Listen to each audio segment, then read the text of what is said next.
Yes, sir. Yes, sir. Good morning, Vikram sir. Very good morning. Just waiting for. Okay, okay. 11:30. Okay, okay.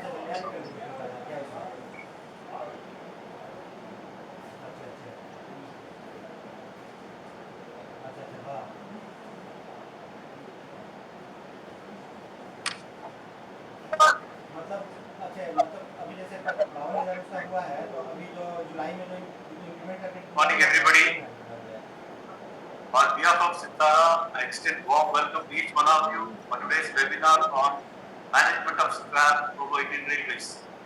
To take up this session, we have Sri P. Raghuram, Senior ISA South Central Railway. Sri P. Raghuram has qualified all the groups, all the three groups in Appendix 3A, and he has vast experience in stores matters, especially stock verification and scrap sales. He is also visiting faculty for Sitara. I'm sure this session will be very useful for three aspirants and also LDC aspirants. Thank you so much. And it's over to Sri P. Raghuram, sir, for comments session. Thank you. Thank you, Benar sir. Thank you very much. And good morning, everyone.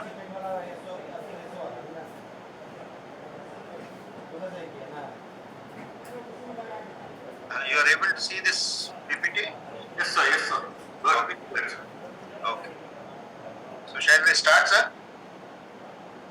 Yes, sir. Please start. Okay. So, today's lecture, it will be a discussion about scrap disposal that is done on Indian Railways. A brief introduction type thing I'll tell you. We are having mostly metal items we use in our railways. Say track, rails, they are steel. Similarly, bridges, girders, they are steel. All track fittings previously used to be all metal only, MS scrap or CI scrap. So whenever we replace all these items, lot of old material comes out, and that old material is disposed of as scrap if it is not required in any other form or for any other work. So whenever we have such material to be disposed of, we follow a set procedure for disposal of this scrap material, and the entire job is given to stores department. Stores department under PCMM, they are the coordinating department so far as disposal of scrap is concerned. PCMM is assisted by senior DMMs available in the divisions. They will conduct auction for the lots generated on the divisions. Similarly, scrap depots are there, which are generally headed by deputy CMM level officers, and we will dispose of scrap collected in the depots through deputy CMM's auctions.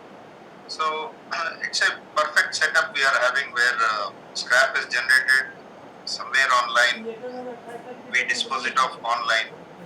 Sometimes scrap is generated locally and in piecemeal basis, especially wherever there is a workshop. So on daily basis, scrap will be generated from there, and on daily basis, scrap will be deposited in scrap depots.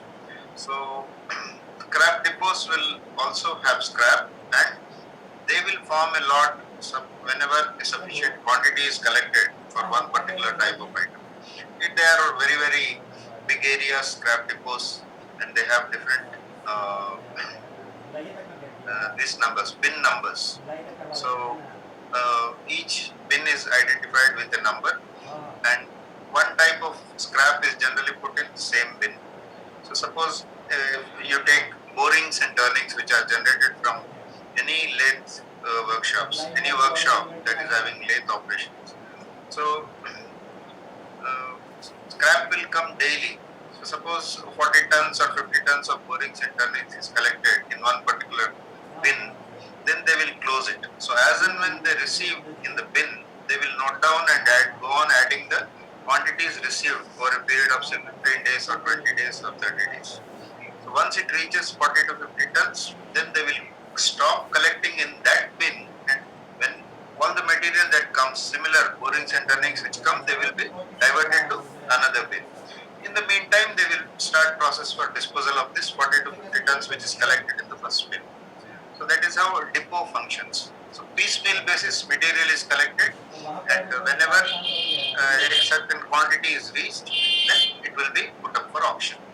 So that is the two types of disposal, basically disposals through divisions online and disposals through depots, that is stores depots, scrap depots.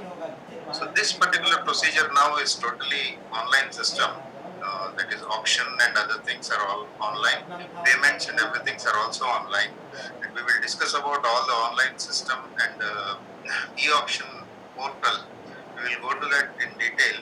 But the site is IREPS. In IREPS login, you go to e-auction and you will have all the details available. So when we are selling scrap, actually what constitutes scrap or what we call as scrap? First is the released material from works. So whenever we do any renewal work or any repair work, say repair works in workshops for coaches or for locos or for wagons, whenever repairs are taking place, the old material, whatever is replaced, that will be collected as scrap. So that will be called as a released material. So previously, a wagon was having a sheet. That sheet has got damaged, corroded, so we have removed that sheet and we have replaced it with a new sheet. Wagon will go for its own work again. So the released material, whatever is there, the sheet, that will be deposited in scrap depot. So released material from works. I have given example of workshop. Released material from track renewals. So whenever all of you must have heard about track renewals. Track renewals are replacing the existing track with a better quality track or a higher density track or a higher poundage track. That is what we generally do in track renewals. So old type of track is removed and new type of track with strengthened sleepers density, that is replaced. So whatever comes out, the old track, that actually has a lot of scrap value. So that once it is released, then it is formed as lots online and it is disposed of as scrap. So released material from works that constitutes major portion of our earnings. Uh, Rails, for instance, or engineering PV scrap, rails as well as fittings and sleepers. All these constitute nearly 60 to 70% of total what we sell on Indian Railways. Then comes your condemned and unserviceable and overaged assets. For every asset, every type of asset we have, that is rolling stock or machines or whatever it is, we have a certain life. It's called a codal life or it is fixed. So whenever we reach that codal life, then those coaches or locos or wagons, all of them are condemned as overaged assets, and they are disposed of in the manner above. So that is second contribution to our scrap sales. Third is items which are surplus or obsolete to railways requirements. So I can give you a very simple example which can be understood by all. Engineering, if you take, or mechanical, if you take, there was previously having MG stock, that is meter gauge stock. So slowly the meter gauge has been removed and it is replaced by broad gauge. So the meter gauge assets, they are not useful for broad gauge. So they have become surplus or obsolete so far as railways requirements are concerned. Those items also we will dispose of as scrap. Then generally in offices and everywhere, there is a lot of waste generated regularly. It can be paper waste. Bedrolls also, very frequently we will condemn them. There is a life for it. So all these form your scrap. So anything that is not required by railways or it is unserviceable for the purpose for which it was procured, such things we will describe as scrap and we will dispose them through a systematic way. Sale of railway material, a PCMM coordinates for sale of railway material, irrespective of whether the stores are in his custody or not. Sometimes stores may be in his custody, sometimes they may not be in his custody. I told you example of scrap depots. When material is handed over in scrap depot, it comes under the custody of stores department. But when a lot is formed online, then the is with custody of the material is with uh, the engineering department or the department which is holding the material. So that custody of the material is not with stores department. Still, they will coordinate for its sale through auction process. There is a system for it. We will discuss all those in the coming slides. So in divisions, generally senior DMMs are in charge for sale of scrap. In scrap depot, deputy CMM, he will conduct the auctions. In respect of low value scrap, up to rupees 2,500, we need not go through the entire procedure. So railway board has simplified the methods for disposal of scrap, low value scrap up to rupees 2,500, and I have given the letter authority also. This is dated 5/1/2018, so it's a very recent letter. So this everyone can just keep a print and they can understand what types of items are shown in those items, and they can be in that letter and they can be disposed of by the custodian himself. How to be disposed of, all those details are also given in the this thing, and who should witness when the material is handed over, that is also given in that particular letter. You can just go through this letter. It's an important letter so far as the accounts department is concerned. I would suggest that all our ISA friends and ASVs, they have a copy of this letter always with them, so that they frequently go to different units where these letters are not received there. In the sense, they are not aware that such and such policy has been circulated or guidelines have been issued by railway board. So whenever some small items are there which you do not know what to do, or the custodian is not able to do anything, so you can hand over this letter, a copy of it, so that they will understand that they have powers to dispose of. So that is my request to all stock verification staff or inspection staff, whoever are going on inspections, so they can guide these custodians. Just I am trying to give you the figures for Indian Railways as well as our railway. I have also I am giving the figures. Say 2020-21, let us take. Every year we are trying to earn about 4,000 crores Indian Railways, 3,000 to 4,000 crores through scrap disposals. Last 2 years it has been 4,000 crores, and for this year our target is 4,100 crores. So this 4,000 crores, it's a substantial earnings.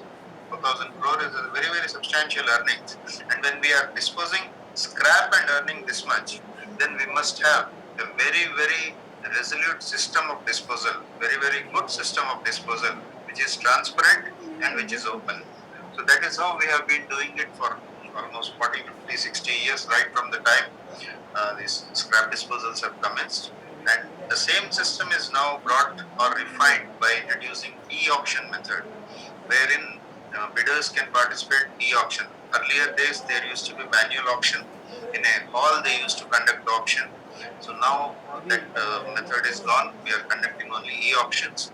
And any auction, anybody can participate from any place. It need not be in the place where auction is being conducted. It is online auctions, they can participate from any place. Therefore, the competition is also growing. I have seen many times South Central Railway scrap lots are purchased from people from Lucknow, from Agra, or from Delhi, or from Coimbatore. So now it has become easy to participate in auction anywhere on Indian Railways. So how you have to participate, all those things we will come. But important point here is when we are trying to earn 4,000 crores out of scrap sales, we must have a good system. So that system we will just discuss now. Now, when we say that South Central Railway is given a target of 250 crores, and Indian Railways is planning to earn 4,100 crores in current financial year, that is 21-22, then how does this actually this is anticipated? How scrap pricings are anticipated? So that is very important point. So you have to again go back and relate to the track renewal works. So whenever track renewal works are there is a procedure for it. They are forwarded to the board. They are included in the budget, and their sanction is given in the railway budget. And whenever a sanction is given for a track renewal project, the project itself will show that 5 kilometers track renewal is sanctioned, So 5 kilometers of old track will come out. Sometimes only rail is changed. Sleepers and other fittings are not changed. So it will be only the rail that will come out. Sometimes sleepers also are changed. It is called complete track renewal. So if we take up complete track renewal, we will have sleepers also coming out.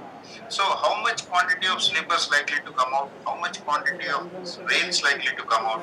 Then how will be the weight of that? And based on the market rates available on the day, every railway will give their projections to railway board.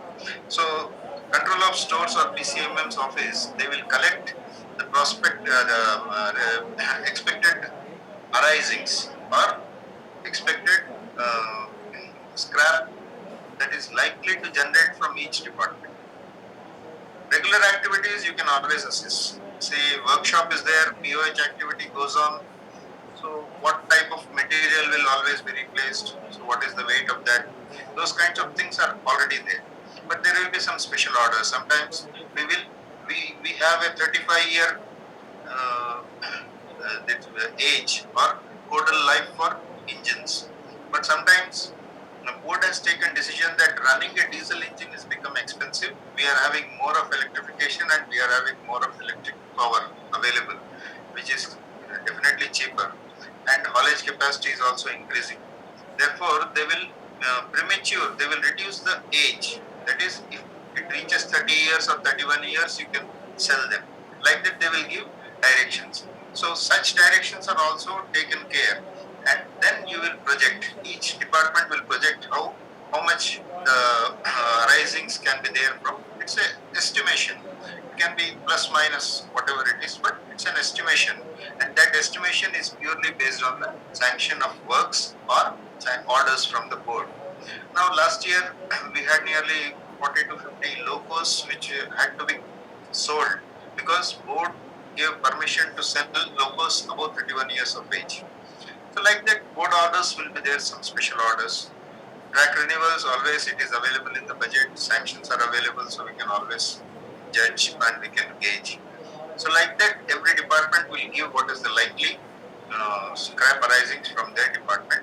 It is valued by controller of stores, that is PCMM's office, and then they will project it to the railway boards. That our railway we may generate around 200 crores worth of scrap.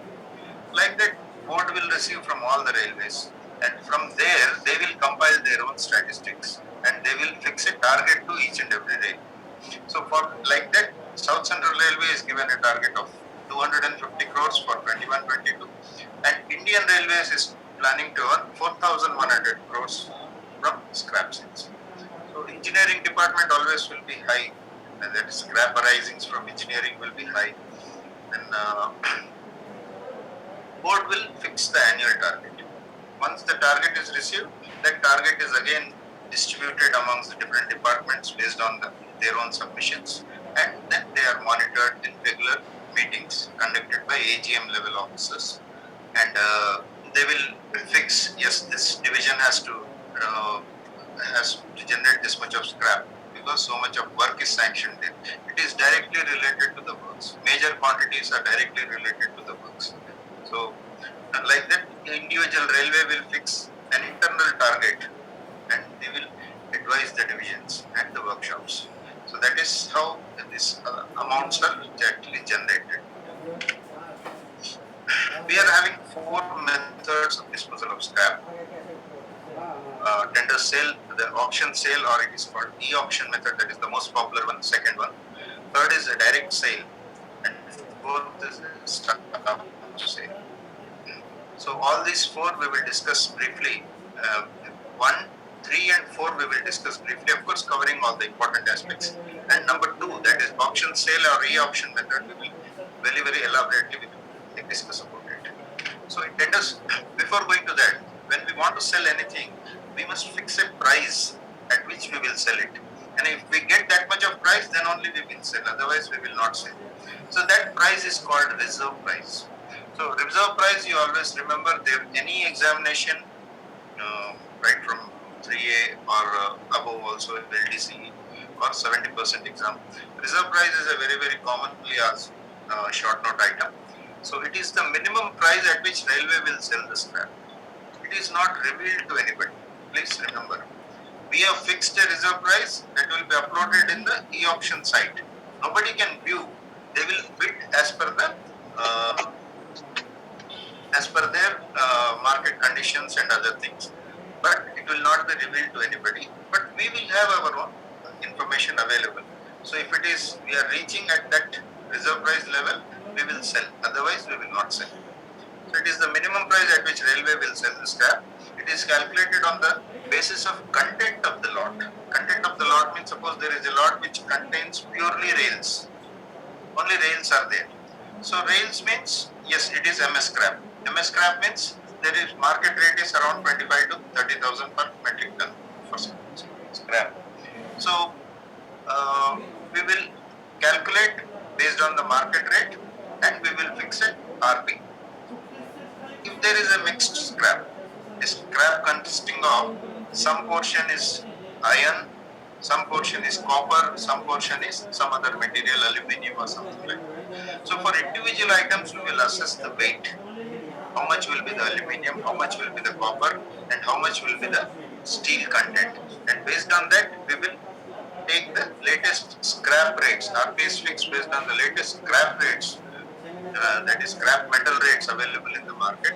Generally, economic times it used to give, and now also it is giving.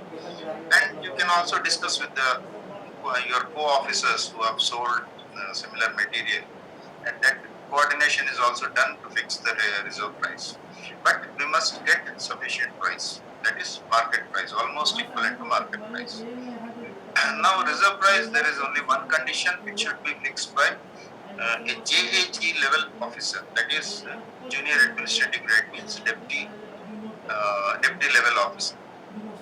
Therefore, senior DMM or deputy CMM, both are JAG level officers, so they will fix the uh, reserve price.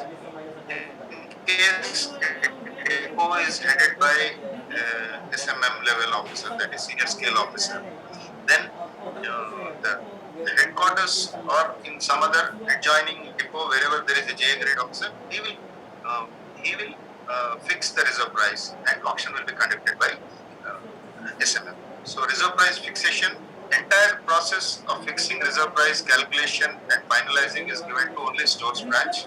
Accounts is not part of that fixing. That is fixing of reserve price, and finance concurrence for reserve price is not mandated.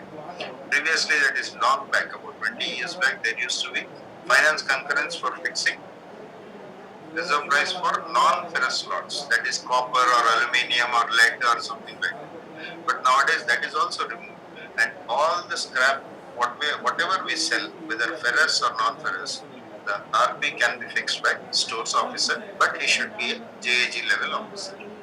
Excuse me, sir. Yes. Yeah, RP fixed by auction. It means auction. What is the meaning of auction? By JG, why you need auction?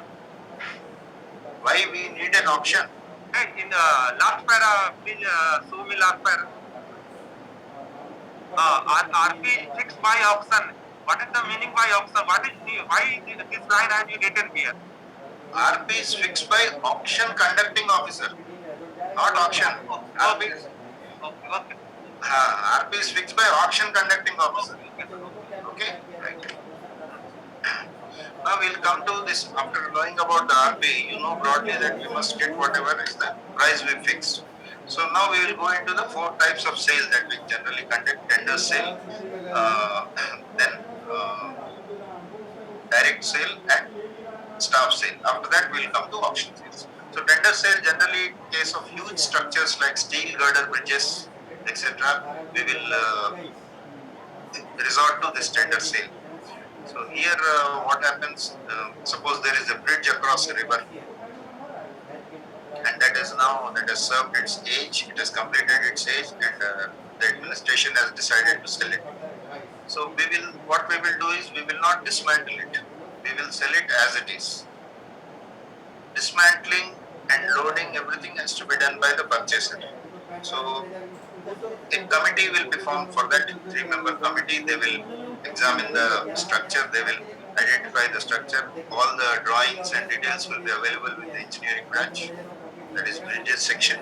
So they will, what type of material is available in the girders, what type of rails are available, all those details they will uh, list out, and they will arrive at a approximate or a appropriate price for that this thing. The three-member committee will do it. It is generally a committee of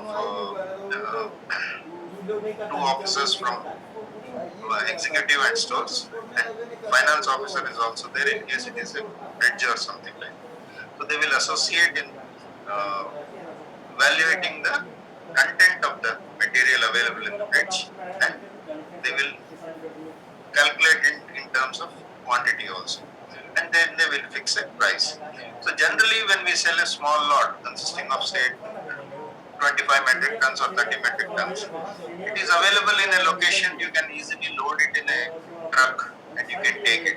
For such lots, the conditions are very fixed. When it's already fixed and about 50 days time is there for the purchaser to lift the material. But in case of steel bridges, there have to be some special conditions. That is, in case there is a lot of water in the river, he cannot cut the bridge. So what they generally do is they generally do cutting before the commencement of rainy season, and they will complete the work before commencement of rainy season, so that they can load the material, and wherever the material falls from there they have to load it. So like that, special conditions will be put in this, and these special conditions.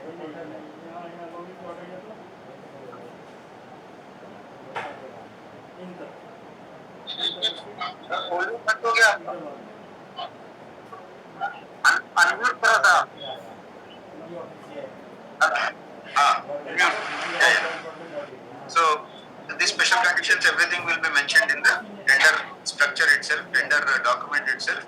We will float a tender that so and so bridge is to be sold, likely material in this much. You have to cut the bridge and remove all the material, and all the conditions. All you have about 100 days for it, or 80 days, or 3 months, or 6 months, whatever it is.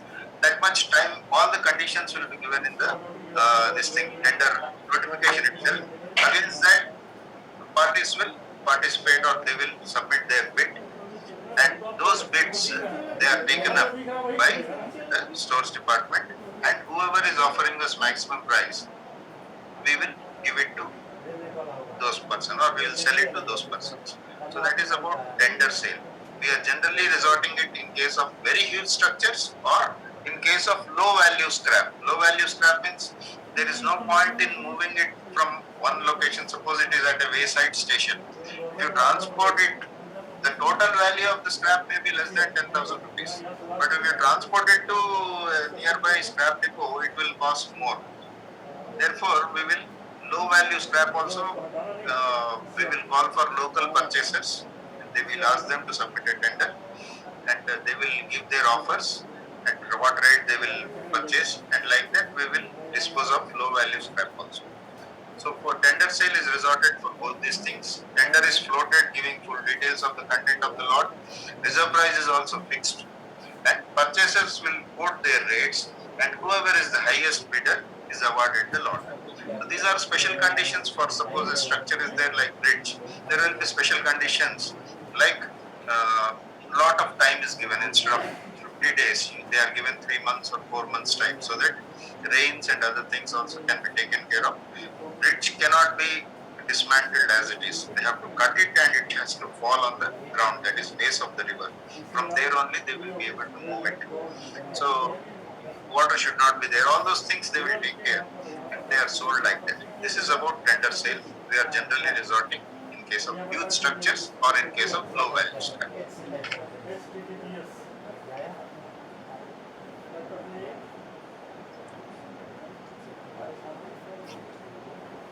Direct sale. The second method, another method is direct sale. It is a direct sale between two parties. It's a transaction between two parties. One party is always railways. Other party can be a state government organization like say electricity board or any other organization of state government, irrigation department. They will suppose they want rails to fix them as electricity poles. In case of high wind areas, these are very sturdy rails, so they will withstand high speeds also. Therefore, they may go in for erecting this rails as poles. So directly one party will approach railways. There can be another this thing also. There is a new factory coming up somewhere. So the factory wants to transport his produce, and he wants to get raw material and also send out his finished product through rail, to railways. So he will ask for that I want a siding to be laid up to my factory so that I can unload my raw material and load the finished product. So when a request comes like that, we will sell our material to that party. Again, it is between two parties, the farm owner or the factory owner and railways. So he will come with a request that I want so and so. Our people will assess his requirement based on the length and other things, and we will sell material to him. Suppose for any reason we are selling him class 1 material, we can sell class 1 also. So in such cases it will be book rate. That is the rate at which we are maintaining in the books. In case of class 2 material, we generally give class 2 material to siding owners because tomorrow we have to run our rails on that, our train on that. So we cannot give him scrap material. So we will give him class 2 material, and that class 2 material, it will be 65% of class 1 rate. And sometimes they may ask for class 3 material like the electricity board, or say if the road is being laid on a hilly terrain, and for the sides they want to have these barricades of rails because they are very sturdy and strong. So for that they will come and ask us. So they can manage with any type of rail because they are not running trains on it. For other purpose they are using. So they will come. It is always between two parties. Party will approach railways. We will assess their requirement. We will sell the material to them, and we will charge all the rates what are applicable. So that is a direct transaction between two parties. Therefore, it is called direct sale. Staff sale is another aspect. Please don't worry. Nobody will sell staff. It is sale to staff. Some items are identified like almirahs, furniture, pipes and other things, sheets. Sometimes you will purchase sheets from scrap depot and have a small shed in your house for your car parking or something like that. So all those items, there is a list for those items. These lists are fixed, and these lists every year stores branch will propose a rate because it is going to staff only. The rate will be uh, uh, fixed by the stores branch, and they will send it to finance for vetting. And these rates are valid for 1 year because it is sold to staff. We are not trying to revise it every day or every 2 days or every 1 month. Okay, 1 year we'll give at this rate. Like that, we will fix the rates, and you can always select some items available in scrap depot, and you can purchase them. Uh, Generally, each indent is given up to 1,000 rupees only. But in case you want more material, you can take one more indent from your friend, and you can always get the material. So almirahs, generally steel almirahs, what we use in our offices, they generally are available for around 17, 1800, depending on the weight and other things. And GST also we have to pay on that. GST 18% is there. So all these things will be common, but rates are fixed once for 1 year, and they are valid for 1 year only for staff sale. That is items sold to staff. Now we will come to now before going to e-auctions or auctions, I'll just tell you about surveys. So whenever a material is to be sold, it has to be surveyed.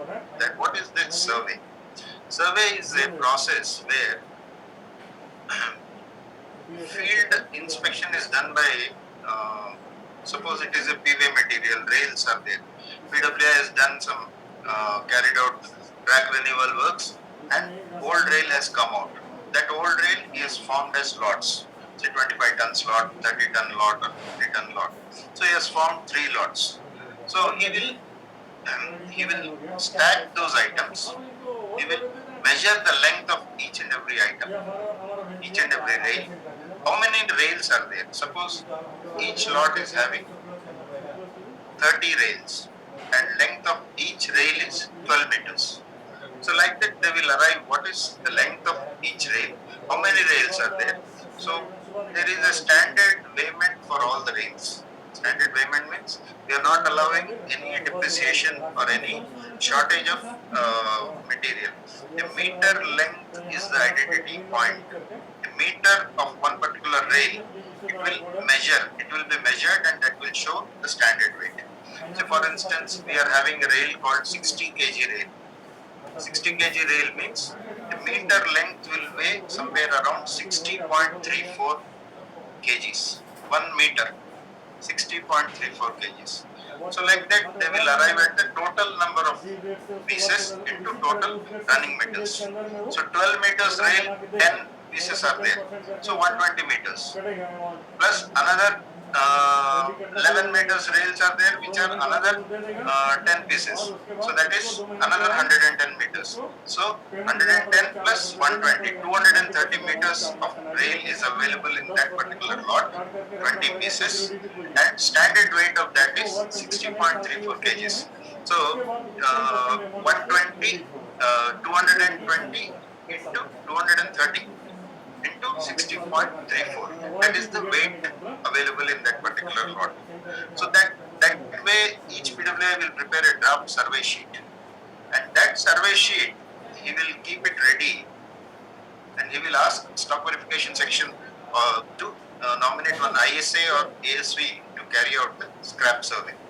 So first job is done by PWI. He will form the lot. He will make out a draft survey sheet.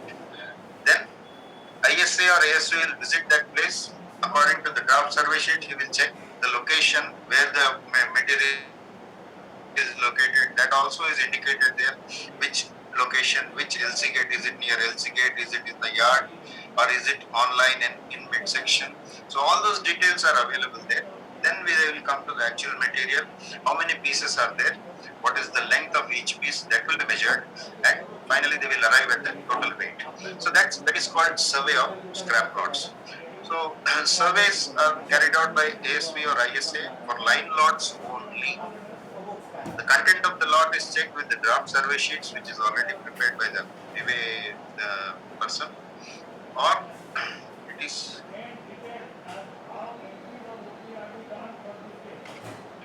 yeah, there is a small change there. I will correct it. It is 1439, not 1459. I will correct it once we complete this PPT. So this form is 1439. Please read it as 1439, and I will correct it and then upload it for your this thing. So for PV items, draft survey sheets are there. For other items, there will be a advice of return store that is prepared in the form S1459. S1459 means straight away you can go to para 1459 of stores code. You will get that form. That is how it is related. Okay.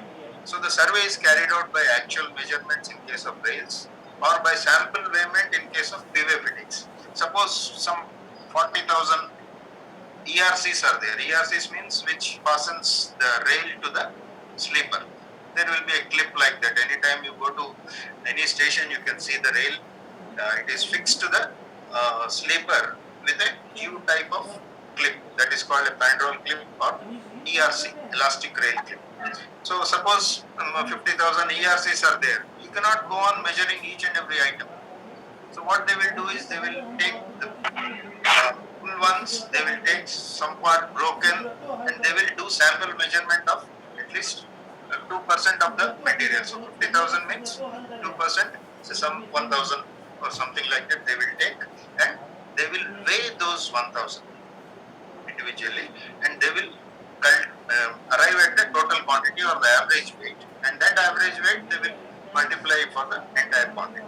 So like that they will arrive at the weight for the lot, and in case of rails it is actual measurement. In case of any other PV material which is sold by weighment basis, we are doing the sample weighment. Okay, so that is surveys. Accounts role is there, therefore I have been specific about this. Senior ISS or ASVs will attend service. Now, when we are selling our material in the following form: rails above 1 meter It is always linear measurements. We are not doing the measurement by taking it to a weighbridge or anything. We are selling it by linear measurement. 1 meter is 60.34 kgs. If it is 100 meters, then 60.100 into 60.34. So we are not doing any measurement of payment there. We will just measure and give it. So rails above 1 meter by linear measurement, that is rails below 1 meter will be by actual payment. P-way fittings by actual payment. P-way fittings by actual payments. Points and crossing rails by actual payment. Sleepers, if they are full, metal sleepers, if they are full, we will sell by numbers. Even PSC sleepers, we are selling by numbers only. Broken sleepers, some portion is broken, you cannot arrive at the standard weight, then we will sell it by actual payment. Coaches, locos, and wagons, then those things we will sell it by lot because we do not know the exact weight of it. And out of that total weight also, reclaimable items will be there. That is, some items we will not sell. The purchaser has to return those items to railways. So, for instance, wheel sets, or axles or buffers, or something like that. Those items, there is a list for these items, and the weight of all these items is excluded from the sale. So we will sell these items by lot, and then carriage and wagon parts like buffers, couplers, borings and turnings, axles, wheels, all these are sold as actual payment basis only. And batteries, non-ferrous items, etc. by actual payment. So most of the cases we are going by actual payment. Only in case of rails above 1 meter by linear measurement. In case of full sleepers, we are going by numbers, and in case of coaches, wagons, we are going by lot. Or sometimes we may assorted items is there, we may go for lot. So it is dependent on the decision taken by the stores officer. That is, say, deputy level officer. This is very important chart for all of you. Please always keep a copy of this. Now we will come to the actual disposal process, scrap disposal process. So scrap is identified which material is to be sold. That is done by the executive department. That is the user department. If it is mechanical scrap, mechanical department will do it. If it is PV scrap, engineering department will. They will identify the scrap. The collection and segregation in the and lot formation in scrap depot. That is, material is brought to scrap depot and it is collected there. So at the time of collection itself, it is segregated. That is, all borings and turnings are put in one place. All buffers are put in one place. All miscellaneous items which contain so many small pieces, nuts, bolts, screws, and other things, all that will go as MS scrap combined. So like that, they will segregate the items at the time of receipt itself, and then they will, after reaching a certain quantity, they will form a lot. This is, I am talking about depot lots. Okay. So depot lots means a lot number is given. After you close one lot, you have collected some 40 tons in that particular bin. So you will not add any more further quantity in that. And you will close that bin, and anything similar material comes, you will collect somewhere else. So a lot number is given to that particular lot, and that lot is included in the e-auction catalog by Deputy CMA. For every auction, we are having a catalog. Catalog means what is the items available, what is the lot number, where it is located, what are the contents of the lot, what is the quantity. All these things will be clearly mentioned in the e-auction catalog, so that purchaser can view it and they can prepare for purchasing. So it is uploaded in the e-auction catalog. After that, we conduct the auction, and successful bidder will. I'll give you a detailed this about e-auction. I'll give you a very detailed lecture. So once that is completed, bid sheet is generated in the name of successful bidder, whoever is the purchaser. Okay. So after this, remittance of money, that is, initially some money will be paid, balance sale value will be paid afterwards. All those details will come in next couple of slides. And after that, we will issue delivery order to the purchaser. After collecting all the money only, we will give delivery order. The delivery has to be witnessed. Delivery has to be witnessed by witnessing officials. Generally, the witnessing officials is a standard team fixed by railway board, and that includes the stock verifier, the custodian, whoever is holding the material, RPF person will be there, and the party. Party means purchaser. So all these four have to witness the delivery, take the delivery of the material, and in token of having taken the material, they have to sign in our railway papers. Even the party has to sign. Signature, that is most important. So now, finally, the accountal aspects will be there. So we'll go now to the e-auction site. This you can go through. I have just explained about surveys and other things. So e-auction, it is available in the IREPS site. Uh, it has been mandated, and it has been mandatory from 1st June 2013. That is almost for 8 years. We have now been conducting only e-auctions. I'm talking only about e-auctions. For the last 50, 60 years, we have been conducting manual auctions. A nominated day will be there, a manual auction date will be issued, a bulletin will be, or a catalog will be circulated to all the people. Lot of work was there. Now all that is replaced by e-auction. That is, in system everything will be available again. What was manually available is available in e-auction site. That is, a catalog is there manually, catalog is there in e-auction.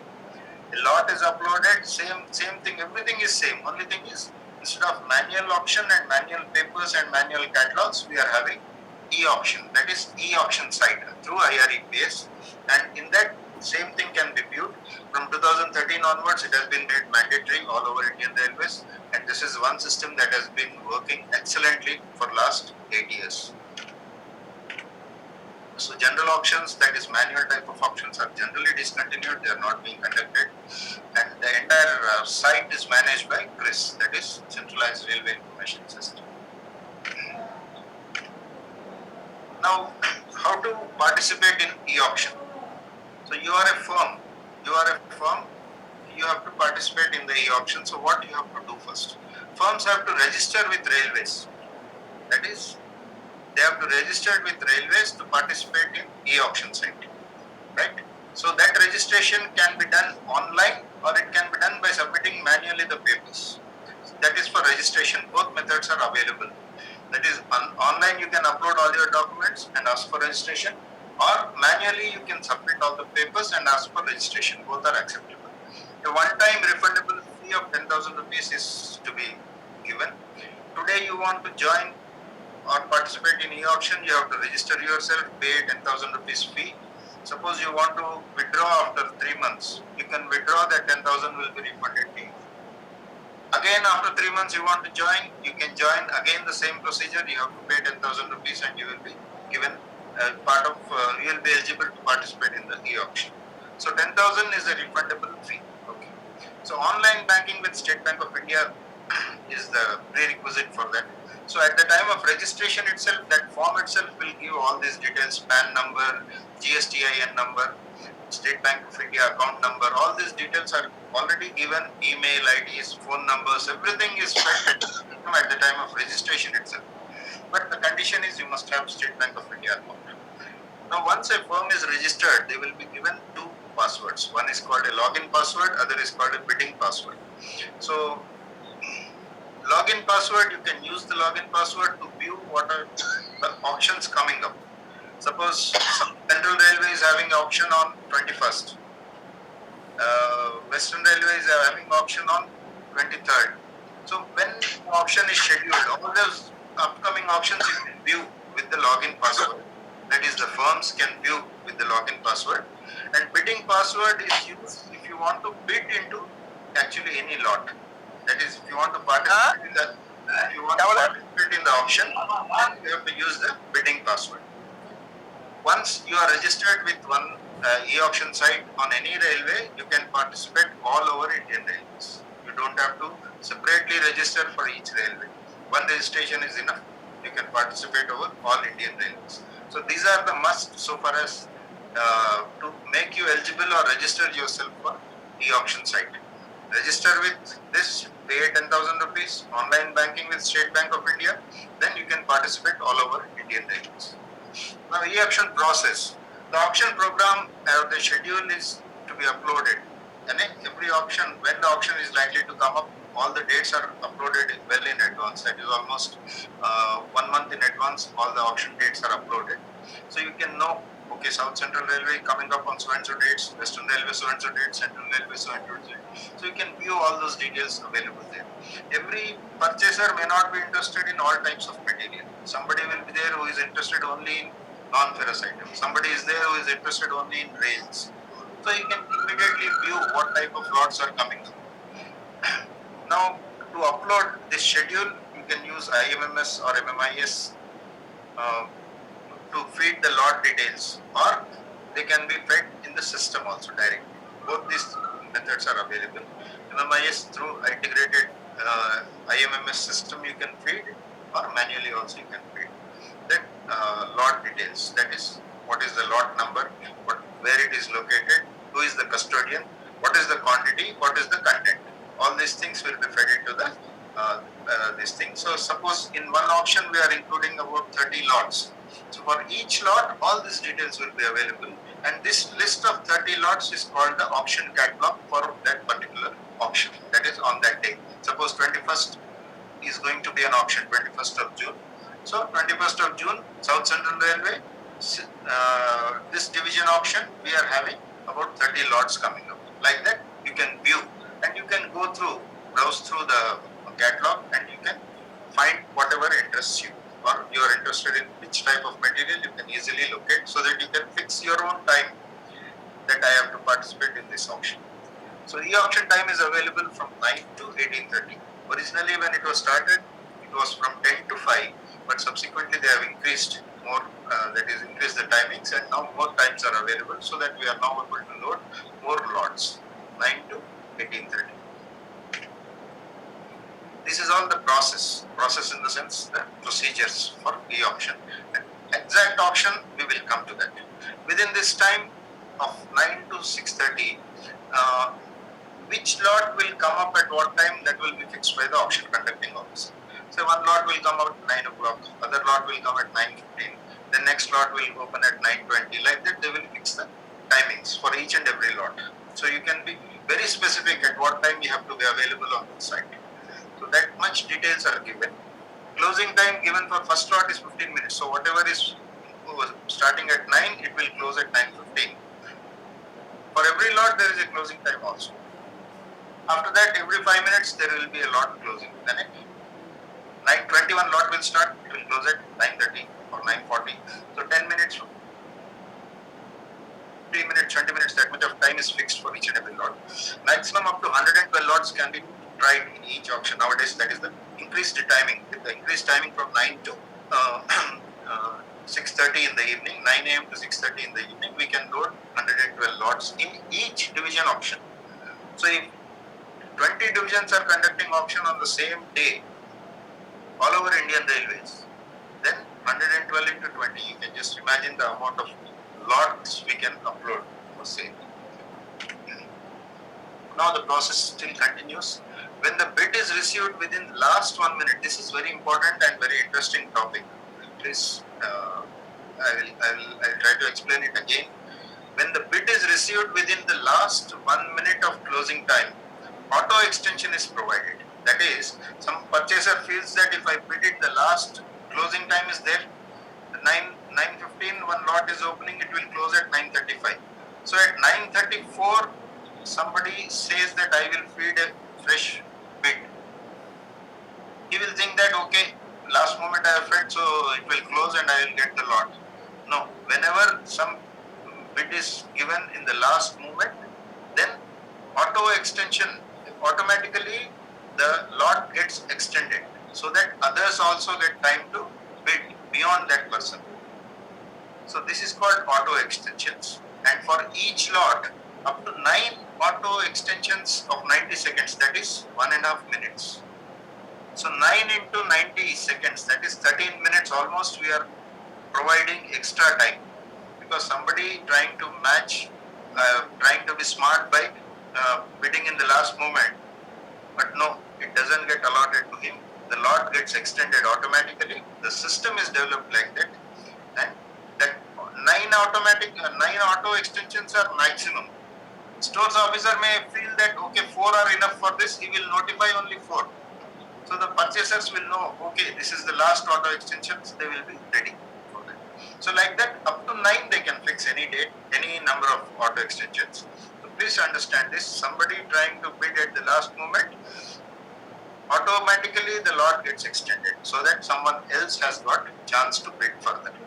So that is called an auto extension. It is embedded in the system itself, and maximum of 9 auto extensions of 90 seconds can be given, and the stores officer can fix the number of auto extensions. It can be 4, it can be 5, it can be 9 also.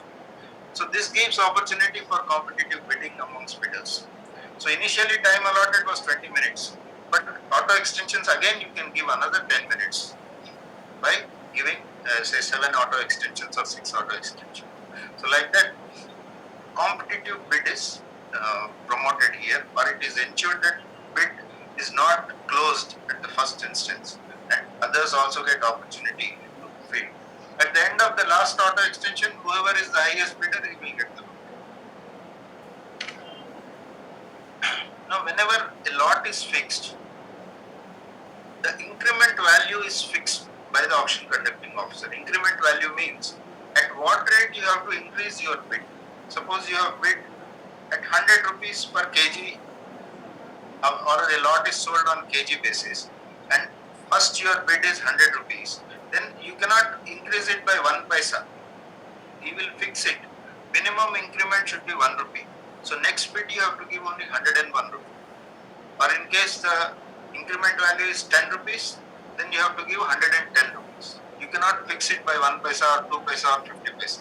So the increment value, whatever is fixed by the auction conducting officer, that much only you can increase. You cannot increase less than that. If your previous bid is 100 rupees per kg, increment value is 10 rupees, you can increase to 110. Sir, You can increase it to 150 also. There is no problem. But below 10 rupees, you cannot increase. Yes. sir, the bidder rate is shown to other bidder also. Yeah, we'll come to that. Yes, I'll come to that. I'll come to that. Yeah. Now, these are all procedures first, then we will come to the actual auction. Your doubt is very correct, but it will come. Okay. Now, we can blacklist a company. That is, in case some performance he has not performed correctly or there is some other problem with him, we can blacklist a company, and once it is blacklisted, he cannot participate in the auction in throughout Indian Railways. Anyway, okay. Similarly, reserve price is fixed and encrypted. I told you about reserve price. Based on the content of the material, we'll fix a price, and that price is fixed by a J grade level officer, and that is encrypted, means it is fed into the system in encryption mode. Encryption means you must have, it is not generally visible to everyone. It can, if you want to view it, you must have an authority higher than that who has fixed it, or he can view it. So that encryption, that is, it is not visible to anybody. The purchasers, they can never view it.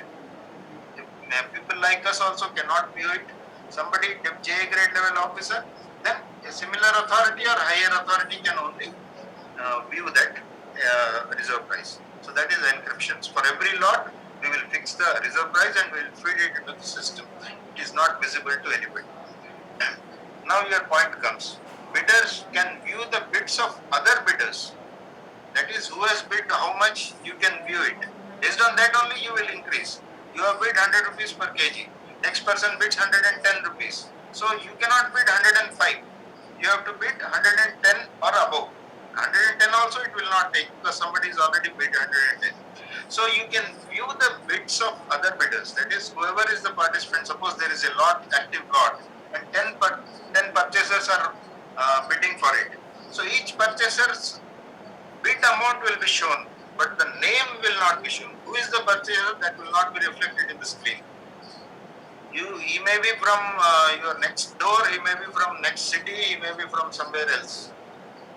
His name is not visible, only the bid amount is visible. So somebody bids 110. Your next bid will be 120. If the minimum increment price is 10 rupees, then your bid has to be 120. Meanwhile, somebody bids 120, then you have to again increase it to 130. So the bids, or the whichever is the highest bid, that will be on top, and other bids also will be there.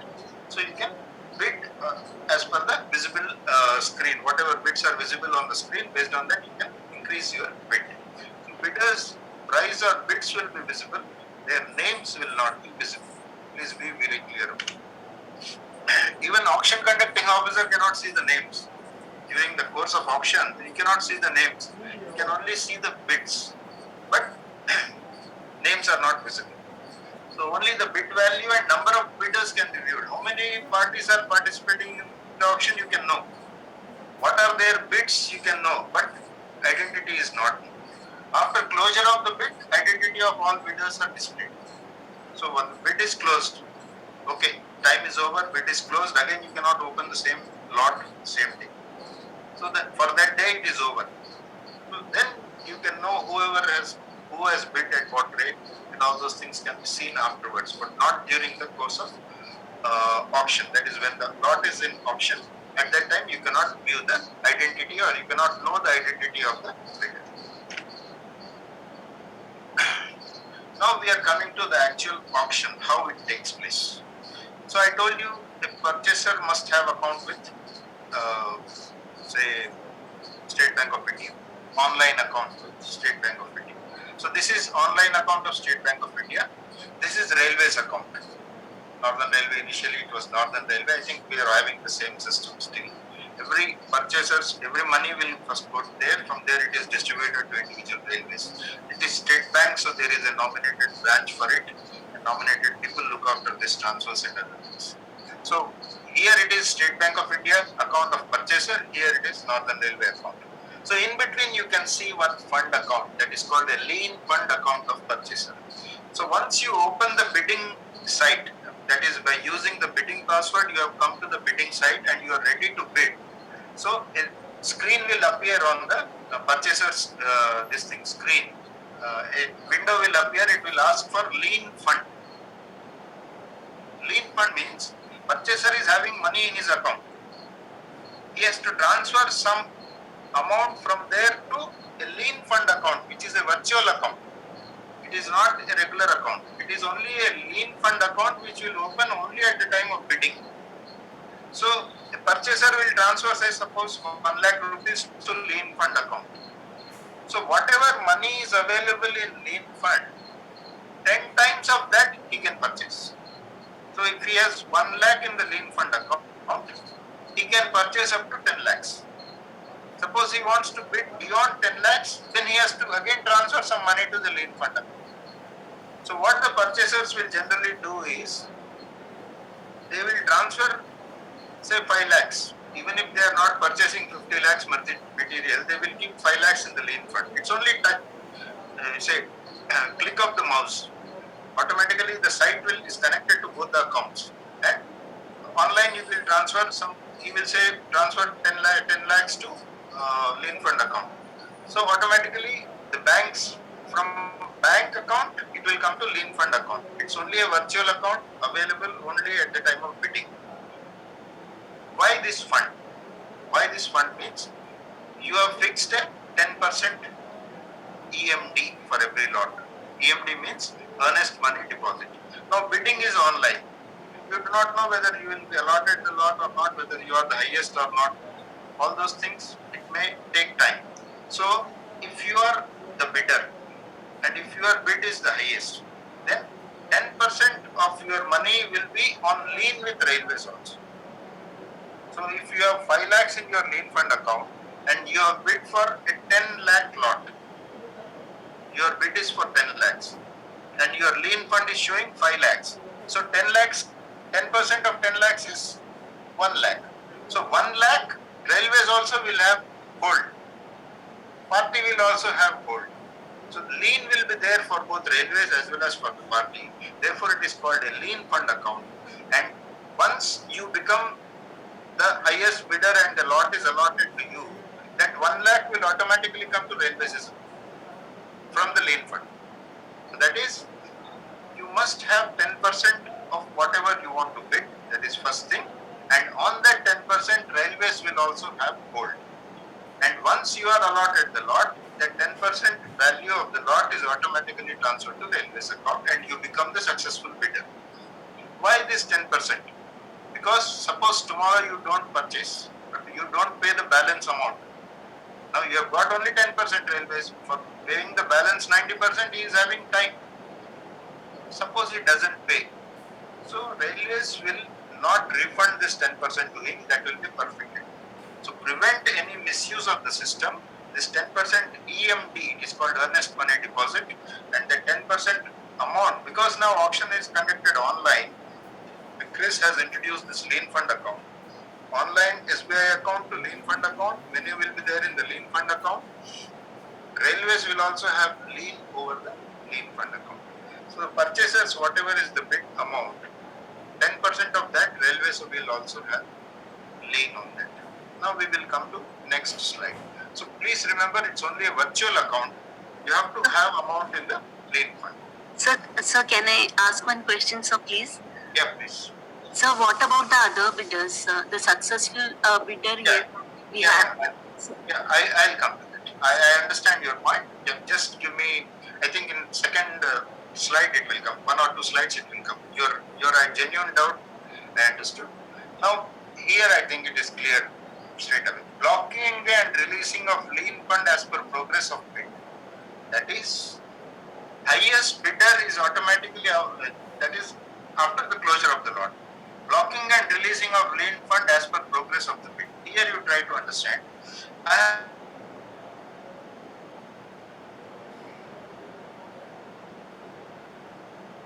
11 lakhs. So his 1,10,000 will be blocked. Even he will have lien fund, everything will be there, common for all purchasers. But whoever is the highest bidder at that particular moment, and during the course of the bidding, lot is not closed, bidding is still in progress. So if I am the highest bidder, then my 10% will be blocked. And the moment somebody bids higher than me, then his 10% is blocked and my 10% is released. Now is it clear? Yes, sir. Thank you, sir. Right. Okay. So blocking and releasing of lien fund is as per the progress of the bid, and whoever is the highest bidder at that particular moment, his 10% will be blocked, and others will be free. So suppose I again bid for 12 lakhs. So again the person whose 1,10,000 is blocked, that will be released, and my 1,20,000 will be blocked. So that is how the bid progresses, and whoever is the highest bidder at that moment, for him 10% of his lien fund will be blocked.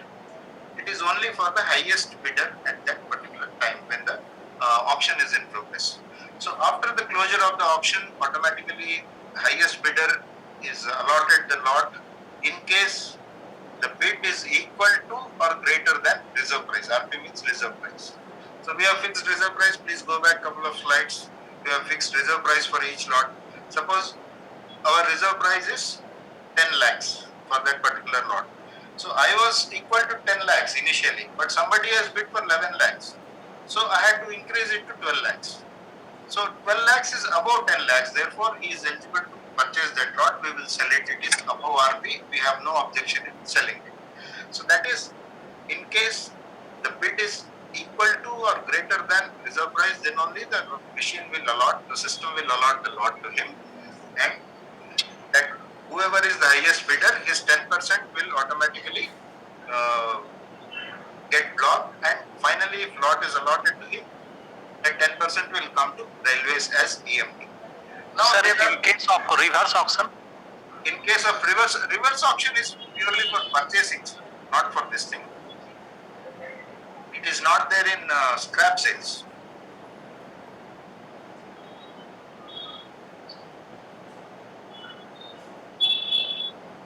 So now all the purchasers, it's a new system for them. They may not be so computer illiterate. Therefore, a warning system is introduced whenever the bid is unreasonably high. Unreasonably high means your previous bid was 10 lakhs. Suppose I bid above 15 lakhs for the next time. Then there will be an alert, that is a prop-up will come, and it will tell that you are bidding 50% higher than your previous bid.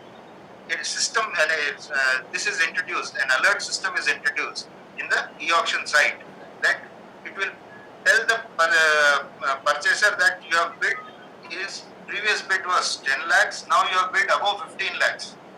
So sometimes what happens, you are typing on the system, or you are typing on the screen, sometimes 10 you type more. So instead of 15 lakhs, it becomes 1 crore 50 lakhs. 10 is more. So immediately there will be a this thing alert that yeah, your bid is higher than 50% of your previous bid. Are you continuing? So he is having scope to reverse it. This has happened in initial stages because all the purchasers were not very computer savvy and they were not available, not aware of this thing. Sometimes it doesn't come or it has not come. He will press it again. Both zeros will come. So like that, it has happened many times. Therefore, that system is introduced of warning or alert system. You will tell the purchaser, Vaya, your previous bid was 10 lakhs, maximum you can increase is up to 15 lakhs, but now uh, your bid is 1 crore 50 lakhs. Are you sure you want to continue like that? They will ask, the system will ask. He can cancel it or he can correct it. So for that purpose, that warning system is also introduced. And once the lot is allotted, that 10% whatever is blocked in the lien fund, that 10% will come to railways' account as EMD, that is earnest money deposit. That is, the lot is allotted to him, 10% amount has come to the railways, so he becomes the successful purchaser. And in proof of having become the successful purchaser, automatically a bid sheet is generated in his name, in party's name. Everything is fed into the system automatically. It is there in the system at the time of registration itself. So the party name, his address, his GSTIN number, is this thing, then the lot number, lot details, everything, bid amount, total sale value, everything will be printed in a bid sheet. So my request to all of you, I think all our account staff only. So my request to all of you is please visit any scrap depot anytime or even a senior DMM's office if you are in a division and ask them to show a bid sheet. You can just view the bid sheet, how everything is reflected, including the minute and seconds time also will be reflected in that. And for every bid sheet generated for the transaction, that is money is transferred to railways account. For that, there is an ID also created. You can just go to any of the senior DMM's office and ask for one bid sheet. Bhaiya, ek baar dekh ke de de, please give me once. So you will know how it is generated. Viewing is the best method of understanding. Please always remember, whenever you have a doubt, go and view something, you will always remember that. So you can go to any senior DMM's office and ask for a bid sheet. They will show you. It will show all these details, lot number, who is the purchaser, all the details will be there. And bid sheet as an individual document. Purchaser's details only will be there. Other bidders' details will not be there in the bid sheet. That is over. He is the highest bidder. His 10% has come to railways, so he becomes the purchaser. So bid sheet is generated. That is close of the lot. Suppose at the time of closing of the lot, the highest bid is less than our reserve price. Then the bid will be rejected. Lot will not be sold. Now just I have given you one screen here, trying to explain to you. Even if it is 10 minutes more, please be available so that we can complete this. It's an interesting subject. So here you can see there is bidder A. Okay. His amount in lien fund is 2 lakhs. His bid amount is 18 lakhs. Okay. So 18 lakhs means 1,80,000 is blocked. 10% of that is blocked. In between, bidder B comes, purchaser B. His lien fund amount is 1,80,000.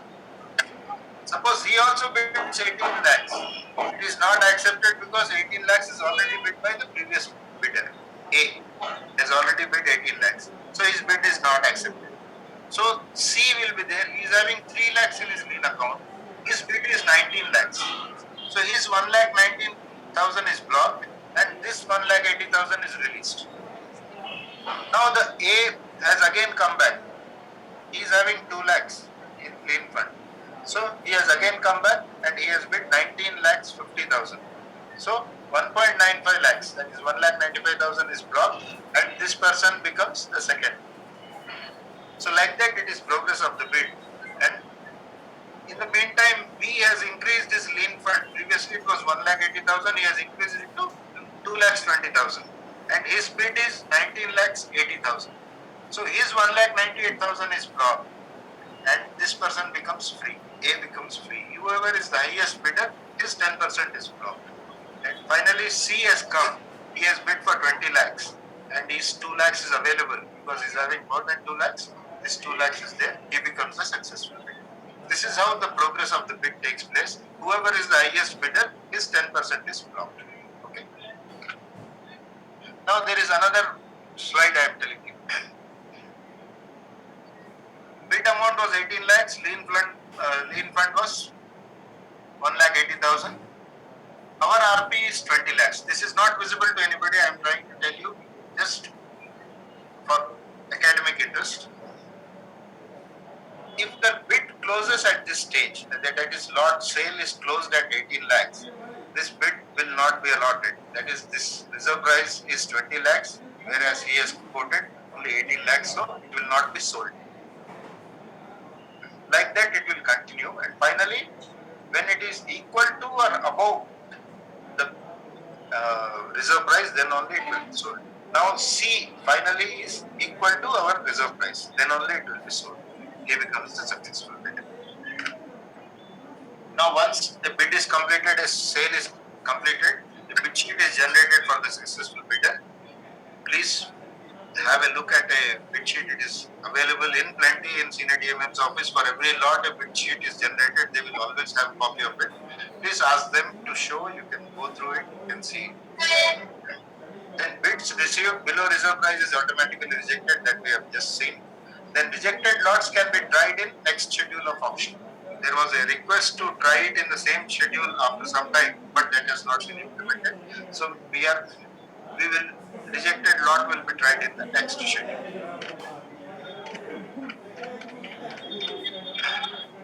Now we have come through this all these points, and now we have successful bidder is now available. That is, purchaser is identified. He has purchased the material. 10% of his money has come. That is, EMD has come to railways. Balance amount he has to pay. For paying the balance amount, there is time available to him, 15 days time and 20 days time. In case the values are there, it will come in the next slide. So you can go by that, and that much of time is given to him to pay the amount. He can pay after that also. That is 15 days. He doesn't have to pay any penalty. For 15 days, he doesn't have to pay any penalty. But after 15 days, suppose he wants to pay, he has to pay with interest. Interest we are charging at bank interest rate. That is State Bank of India. It is generally PLR, that is prime lending rate of State Bank of India plus 7%. That is what we are charging the interest. It comes to generally around 17% or 18%. So per day it will be charged, and how much delay he makes, that many days he has to pay the balance sale value. And interest will be charged only on balance sale value. EMD is already paid, so balance 90% only we will charge this interest. So once the payment everything comes, so nowadays what is happening is there is a delivery order prepared in the name of the purchaser, that he has paid, he has purchased so and so lot, he has paid so and so amount as EMD initially, balance sale value also he has paid, the taxes, that is the GST and other things also he has paid. So after that, after collecting all the money, then we will prepare a delivery order to in the name of the purchaser, and that delivery order will be addressed to the custodian who is having the material. Now auction is taking place online, but material is somewhere else.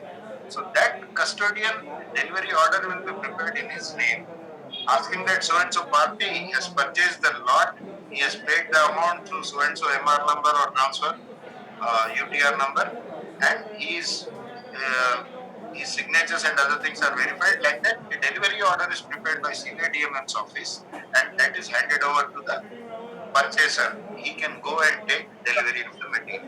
So delivery order will complete the auction process. That is, material he can give. What are you thinking? Interesting. Witnessing of delivery is generally done with the help and if there are stock verifier, custodian, RPF person, and a party. Now they have made slight changes in that. Up to 2 lakhs, ASV is not required to attend. Up to 2 lakhs, ASV is not required to attend. Instead, stores person will attend. That is DMS from stores department, and custodian will be there. RPF person will join only if the lot value is above 5 lakhs. So these two changes have been made by Railway Board since 2019, and ASV will associate for delivery if the value is above 2 lakhs. RPF will associate if the value is above 5 lakhs. That is only in case of line lots. In case of depot lots, there is no exemption. We have to attend. That is, ASV has to attend even if it is 25,000 lot, because the custodian will be a storesman. Depot means storesman. So when the storesman is the custodian, ASV will attend even if it is below 2 lakhs. So I think that slide is there in that. Just check it. And after the delivery is completed, the all the four will sign in the books of all the four people. That is ASV's field book. He will note down what is the item delivered, what is the location where it is delivered, which lorry it is loaded, lorry number. Suppose it is sold on weighment basis, then they will first go to the weigh bridge, take weighment of the empty lorry, come to the site, load the material, go back to the weigh bridge and weigh it again. Suppose some 15 tons it to be delivered. So that 15 tons they will load it in that. So the weighment will show 15 tons plus the tare weight of the lorry, which is taken in the billing case. That both put together should be the print will come. That is, weigh bridge machine will give the print.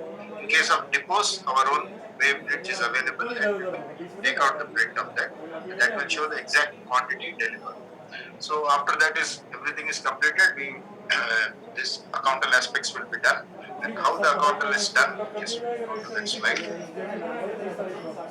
Now this is payment time up to 1 lakh 10 days from auction, above 1 lakh 20 days from auction. This is free time without any change.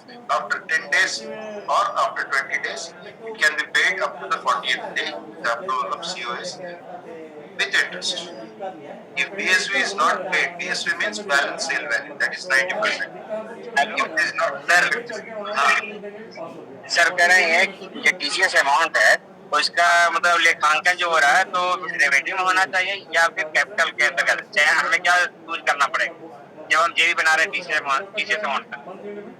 नहीं, ये सबसे पहले आपको store suspense account में आएगा, that is sale suspense account में आएगा ये पैसा जो आएगा। ठीक है सर, उसमें आएगा। जब मैं जेबी बना रहा हूँ हेडक्वार्टर के लिए, हाँ, तो उसका हमको चयन कैपिटल करना पड़ेगा या फिर रेवेन्यू करना पड़ेगा टीसीएस अमाउंट के लिए स्पेसिफिक। टीसीएस अमाउंट है। हाँ हाँ, टीसीएस अमाउंट, ये मेरे लिए ऑडिट का टीसीएस ये अमाउंट आपने। नहीं, हाँ हाँ टीसीएस अमाउंट तो रेलवे को नहीं आएगा ना। TCS means you are selling tax collected at source. हाँ, ठीक है, तो वो हम किसका चयन करेंगे? मतलब जब जेबी हम बनाते हैं ना, तो एक आता है ना चूज करने का कि हाँ, कैपिटल या रेवेन्यू किसमें हम बना रहे हैं। है तो मेरा कैपिटल का एक्चुअली ये सब सारे हाँ, अमाउंट है, लेकिन टीसीएस अमाउंट किसमें हम करेंगे, रेवेन्यू या कैपिटल? नहीं नहीं, डिपो में will be on capital only. तो टीसीएस अमाउंट तो आप डायरेक्टली इनकम टैक्स डिपार्टमेंट को भेज दोगे ना। नहीं नहीं सर, जैसे ठीक है हम इनकम टैक्स डिपार्टमेंट को भेजते हैं, लेकिन कहने का मतलब जब हम जेबी बनाते हैं हेडक्वार्टर, हाँ, हेडक्वार्टर्स का तो जेबी जो है वो रेलवे का जो अमाउंट है उसके लिए ही बनेगा। नहीं इसके लिए ही बनता है सर, वो जाता है वहाँ पर हाँ, वो आपको अकाउंटिंग, जीएसटी में, हाँ, जीएसटी में जाता है अकाउंटिंग में। सेल्स सस्पेंस अकाउंट कैपिटल में ही आएगा।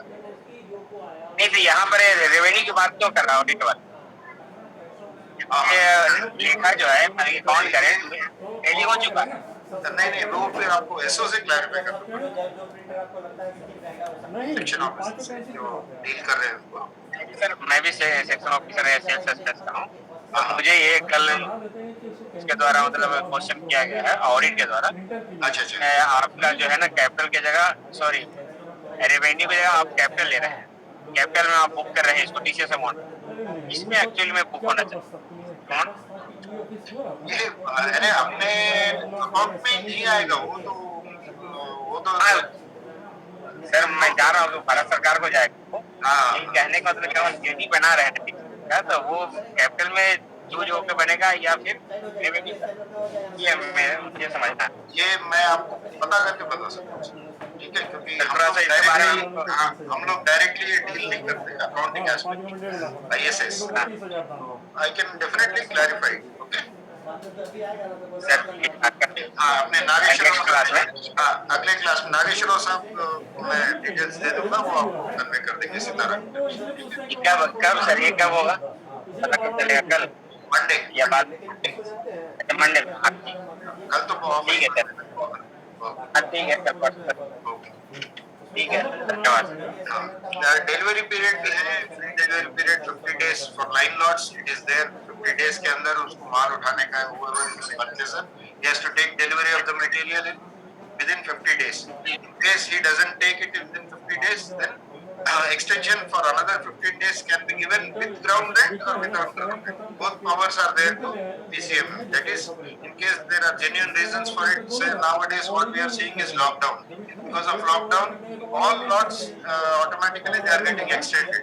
That is, no lorries cannot move, labor cannot move, so they are not able to take delivery of the material. So we are giving extensions. So if there is a genuine reason for that, we will give without ground rent. But if there is no reason, delay was purely because of parties' account, then we will charge ground rent on it. So that is delivery period. 50 days is there for line lots and 40 days for this thing, depot lots maximum. But it can be extended with the approval of GM. But generally, we will give extension with ground rent only. So all EMDs initially are received in Northern Railway, but nowadays it's happening very fast. And previously they used to transfer to some portal. Nowadays, I think zonal railways are having coordinating SBI branches for that, and money will automatically come to central book section.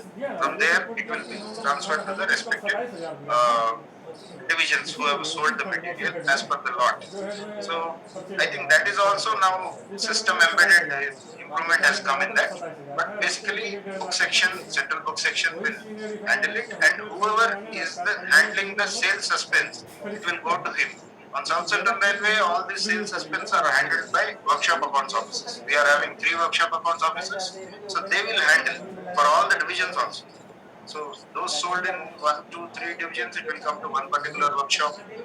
4 and 5 divisions, it will come to another workshop accounts office, and for another sixth division, it will go to another workshop accounts office. So like that, in your railway, whoever is maintaining the sales suspense account, that will EMD will come to them, and for each lot, a sales suspense account is opened. And sales suspense account stage one is at this is in case material is handed over to stores depot, that is depot lot. So at the time of handing over of material to stores depot, a DSA, that is form 1539 will be submitted. Based on that, debit will come to the stock, and revenue they will give credit as per the book rate. Whoever is giving the material, it will go as this thing. Previously, it was processed through ADP center. Nowadays, we are having directly from the bypass mechanism. We are having, and automatically it is going to the respective departments. Previously, there used to be a store's monthly summary, but nowadays mostly it is not available, and directly the debits are passed over to the this thing. Bypass has made it a little more comfortable. Then payment made by the bidders. So it will always be credit balance credit to the sales suspense account. It will come as credit to the sales suspense account. Then he will make, then the sales suspense account is credited again with the balance sale value. So sales suspense account is opened with EMD first. After that, the balance sale value will come. So both put together is the total sale value. And from there, when the material is delivered, then the issue note is generated, and that issue note forms the debit side of sales suspense account. So once this is completed, this thing, the accounting aspect is completed, and the difference between sale value and book value will automatically go to stock adjustment account, and the stock adjustment account from there it is again distributed to the final heads or the divisions.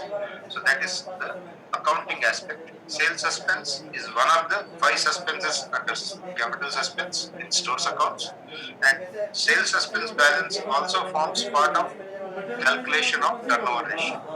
So there are five suspense accounts in calculation of turnover ratio. Out of that, sales suspense is also there, and sales suspense will automatically always show a credit balance because money has to come first. So EMD will come first. After that, balance sale value will come. So we are having the total sale value as credit. And when the material is issued or material is delivered, there will be an issue note again punched, and that issue note will form the debit. If there is any difference between these two, that will go to the stock adjustment account. Now I have brought out some references for all of you to understand this stores accounts very easily on this scrap sales. Two chapters in Stores Code Volume 2, Chapter 23 and 24. Both are dealing with scrap sales. You can go through them all put together about 10 pages. So whenever you have half an hour time, you can go through them. That will list out most of the items which we have discussed already. And constantly there have been improvements in the system of sales. One major improvement has been the e-auction, and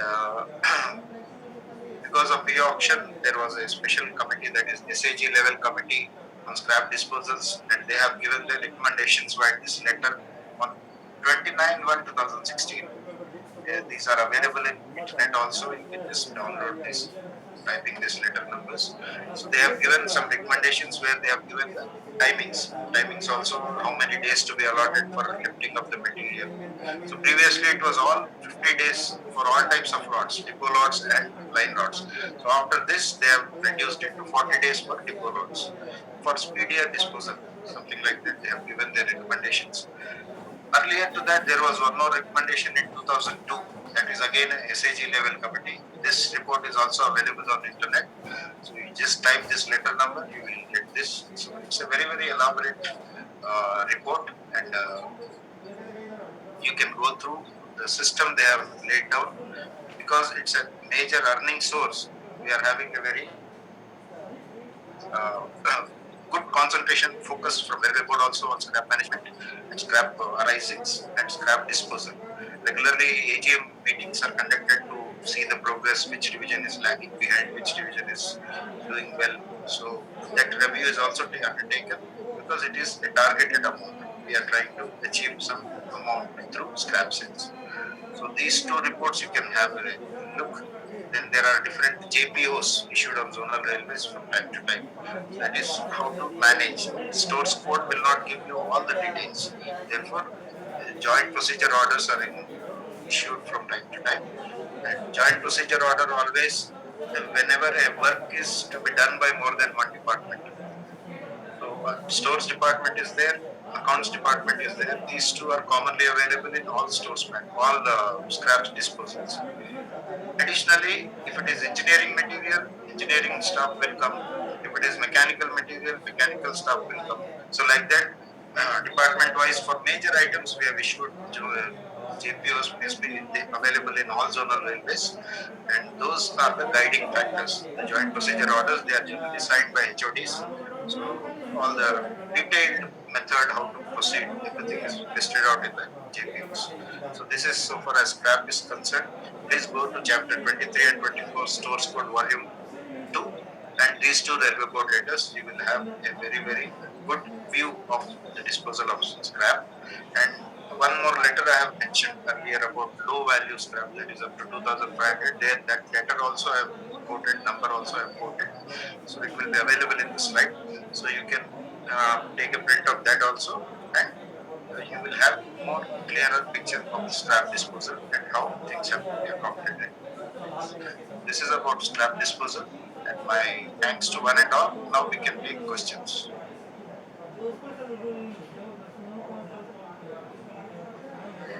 So I have a question, sir. Yes, please. So when we when e-auction is done, are we taking into consideration only the capital stock items and rolling stock items, or more items for which RP is more than 2 lakh? Can you come again? There was some disturbance.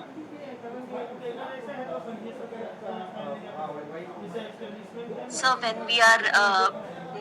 when e-auction is done, Yes. so are we taking into consideration the capital stock items, that is rolling stock, and or the items about 2 lakhs, that is RP about 2 lakhs? No, no, we are selling every item through e-auction. Every item is sold. Even this rolling stock is also sold through e-auction. So, And the lot can be 25,000 also, 10,000 also, or Scrap sale. there is no restriction on that. And when we sell rolling stock, that is coaches, suppose we sell coaches, then we will see that at least 7 or 8 or 10 or 12 coaches are placed in one lot, so that we don't have to repeat the process again and again. You please remember we have a delivery time of 50 days. So almost 2 months we cannot block one particular area.